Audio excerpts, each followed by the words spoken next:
Hey guys, I'm Jasper from HiFi Club, and if you love good sound, music and movies, you're on the right channel, because we show you the best and coolest products for audio and film freaks that are really worth their money. Bluesound has made itself a name in the HiFi scene with all kinds of different products as they deliver a genuinely good performance at an affordable price point. I think Bluesound is one of the best and most mature multi-room streaming services available on the market right now. That's why I'm really excited to get early access to the brand new generation of the Node and POWERNODE.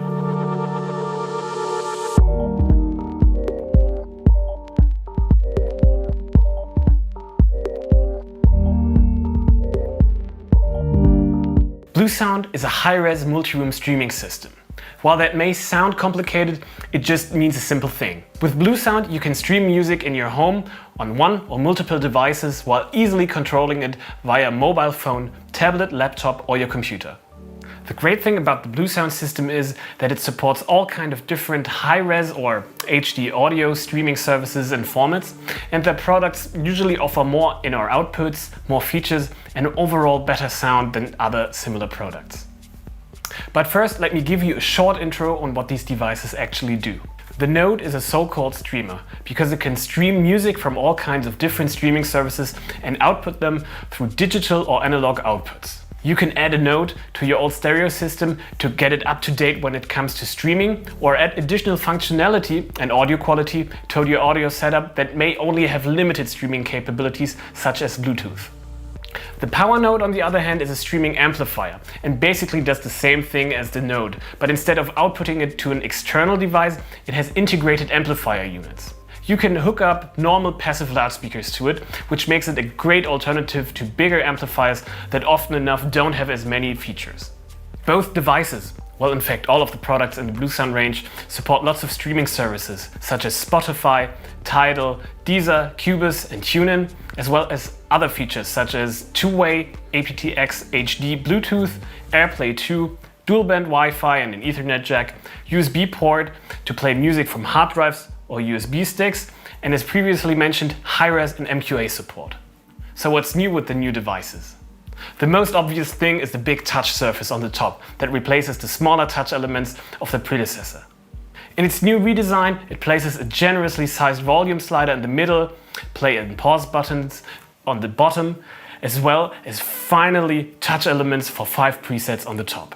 With just one push of your finger, you can start your favorite playlist or your favorite online radio station. A really neat feature the top panel also has is a proximity sensor, so the touch elements light up when you get near it. Another little change of the design is the change of the material of the case. Instead of using a soft touch surface, it now features either a white or black satin paint finish. While the redesign changed the looks quite a bit, the biggest news is under the hood. Both devices get a new brain that, although the names are now Node and POWERNODE and not Node 3 or POWERNODE 3, makes them the third generation Bluesound products. This new processing unit that was launched with the recent Pulse Sampler Plus and the Pulse Sub Plus is now 8 times faster as the previous generation. For the nerd, that means instead of a single 1 GHz CPU, it now sports a quad-core CPU with nearly double the speed, as well as 4 times as much and 4 times faster memory. Bluesound themselves even state that the processing unit is overspecced, but they want to be future-proof for potential new formats and features that may require this kind of horsepower. They also added a second Wi-Fi chip, so that streaming over Wi-Fi and between the devices becomes much more reliable and faster in terms of speed and latency.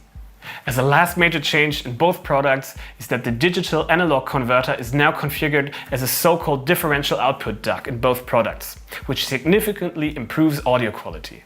More on this later. Let's take a look at the new POWERNODE.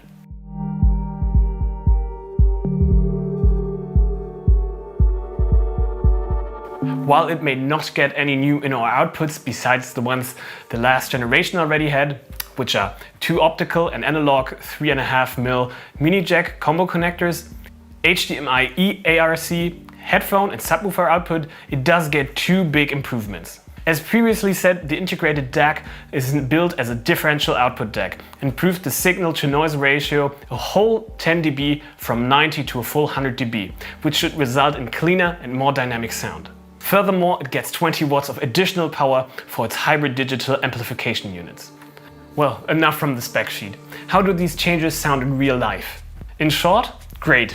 The new POWERNODE shows major improvements in multiple aspects.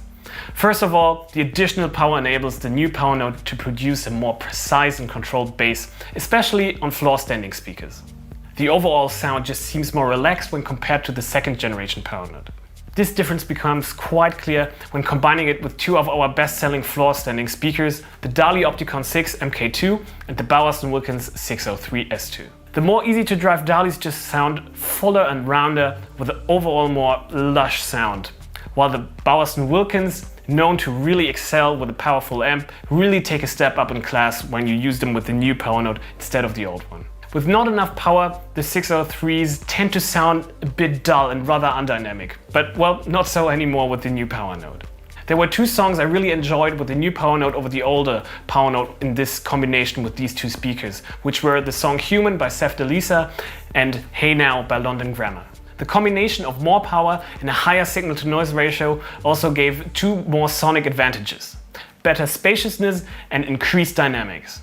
While comparing both generations of the POWERNODE over the Bowers & Wilkins 705 S2, I felt like the sound was less stuck to the speakers and floated more freely in the room, making it difficult to pinpoint the speaker's placement.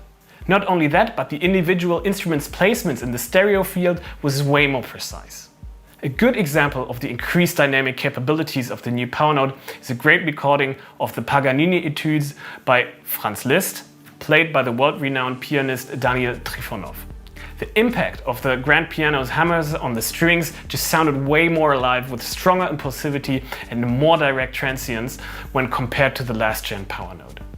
Overall, the new POWERNODE sounds better, with better control, resolution and dynamics. So, my conclusions for the new POWERNODE is a very positive one. Some brands might have only changed cosmetics or added a new input and called it a day. Bluesound goes all in though, with a completely new platform, better design and haptics, as well as an overall improved sound quality. And my favorite thing about that is that they do all of these upgrades and don't increase the price, as it is often enough with new generations. In my eyes, the POWERNODE stays the reference model for streaming amplifiers in this price range.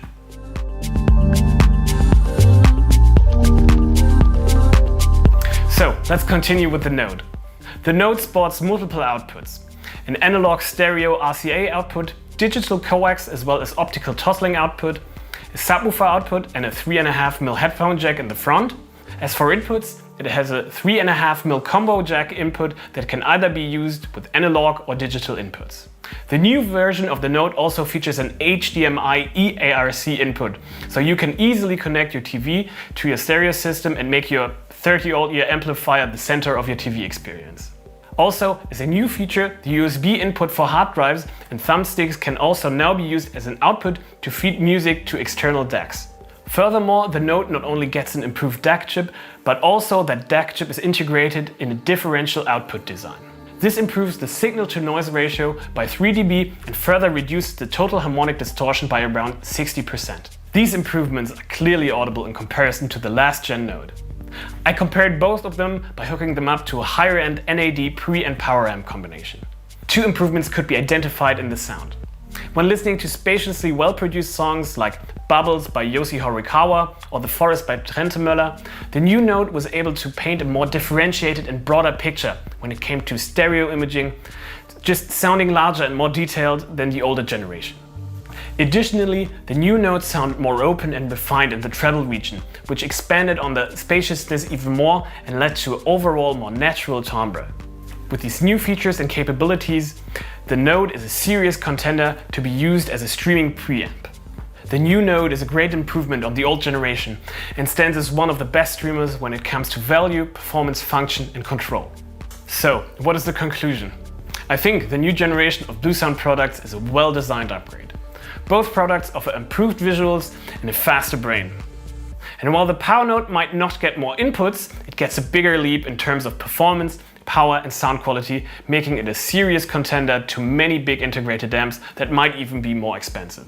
The Node, on the other hand, does also get some sound improvements, but the HDMI eARC connection makes it a real good choice for being a streaming preamplifier with a TV connection. But as always when it comes to sound, listen to it yourself in your next hifi-Club store. I hope you enjoyed the video. If you have any questions or remarks, write us a comment or write us on Facebook or Instagram. My name is Jasper from hifi-klubben. Until next time.